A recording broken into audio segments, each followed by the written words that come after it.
Nabi sebut orang yang melupakan Al-Quran akan dilaknat oleh Allah Subhanahu wa ta'ala. Ini berat. Al-Quran ni berat tuan-tuan. Jadi apa yang tuan-tuan perempuan ingat dalam dada, jaga, dan yang pernah kita ingat ada terlupa, maka ulang sampailah kita ingat. Tak ingat sangat pun ulang juga, kerana Allah Subhanahu wa ta'ala nak bagi pahala kat kita. Ini Nabi sebut sebaik-baik daripada kalangan umat aku orang yang belajar Quran dan orang yang mengajarkan Al-Quran. Baik.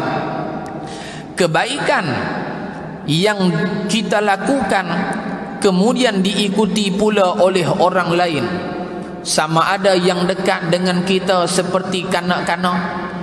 Ada orang tanya budak-budak anak kita yang kecil-kecil tu, yang tak baligh lagi, dia semayang dengan kita, pahala dapat tak kat dia? Pahala dapat kepada ibu dan ayah dia. Anak kita kecil-kecil tak? 1 tahun, 2 tahun main semayang jemaah di masjid surau, dapat tak pahala? Dapat pahala kepada ibu dan ayah dia. Dapat pahala pada ibu dan ayah dia. Ni dapat pahala.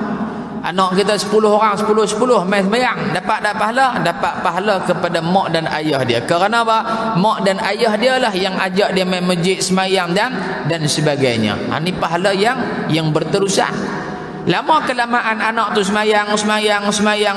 Pasal faham sembahyang, ayah aku dulu ajak aku sembahyang. Selama mana sembahyang, pahala sembahyang itu dapat kepada si bapa dan juga si ibu. Ini pahala berterusan, kata Rasulullah sallallahu alaihi wasallam. Dan isteri atau yang jauh seperti jiran dan masyarakat akan menghasilkan pahala yang tidak berkesudahan. Ada masjid surau selepas daripada Isya, depa baca surah Tabar. Baca surah Tabar. Sebelum ni tak pernah ada kan? Nah, mana-mana masjid lah tak pernah ada bacaan surah Tabarakalladzi biyadihil mulk. Katalah tuan-tuan satu orang hamba Allah di masjid kita, dia bagi satu cadangan, apa kata lepas sembahyang Isya habis apa semua kita baca Tabar. Lepas tu jemaah mana tak tahu main singgah di masjid kita, main yang Isya, tengok-tengok lepas pada Isya dia tengok kita ni baca Tabar. Oh, dia kata masjid aku tak buat ni, bagus ni baca Quran ramai-ramai ni. Dia balik pergi beritahu dekat AJK masjid dia. AJK masjid dia pun dulu, masjid tu pula buat. Tuan-tuan, dia ataupun orang hak pertama yang usulkan supaya baca Tabar selepas pada Isya. Berapa banyak orang yang duk baca di masjid ataupun di rumah disebabkan kita punya usul tadi ni, dapat pahala kat kita. Walaupun kita pun tak baca, tapi pahala dapat tak? Pahala dapat. Adilnya Allah Subhanahu wa ta'ala. Tabar tak lama mana, tak lama mana, setengah jam pun tak sampai kan. Kalau dia pederah elok-elok, enjin turbo 1.5 X70, insya-Allah cepatlah. 5 minit 10 minit tak sampai. Tabarakalladzi biyadihil mulku wa huwa ala kulli syai'in qadir. Di masjid tu baca lagu tu dia laju sangat. Kita baca tartil pertengahan, tak laju tak lambat, dan kita menjaga tajwid. Tu pahala besar tu.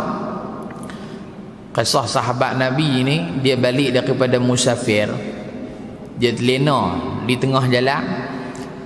Kemudian malam dia lena tu, gelap tu tempat tu, dia terdengar orang baca Tabarakalladzi biyadihil mulku wa huwa ala kulli syai'in qadir. Dia dengar orang baca, dia mangkit tuan-tuan, dia belah balik, dia terkejut. Pasal apa? Pasal tempat hak dia berhenti tu bukan ada orang.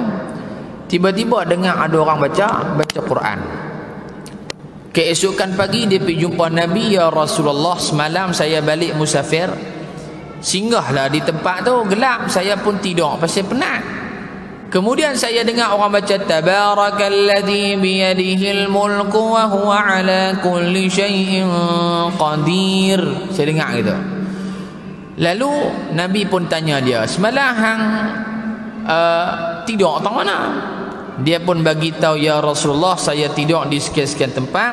Nabi kata, oh, sebenarnya kamu tidur tu di tanah perkuburan Islam. Gelap kan, tak nampak, rupa-rupanya tidur atas tanah kubur. Lalu dia tanya Nabi, dah tanah kubur, orang semua dah mati dah, tu suara siapa yang baca tu?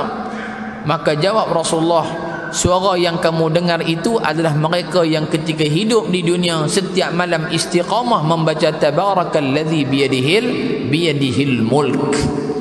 Maka ketika mana berada di alam kubur, Allah Ta'ala punya kuasa pada waktu yang sama di dunia dia baca, kata waktu malam dia baca tabak, dia duduk di alam barzakh juga pada waktu malam dia akan mula membaca tabarakalladzi biyadihil mulk.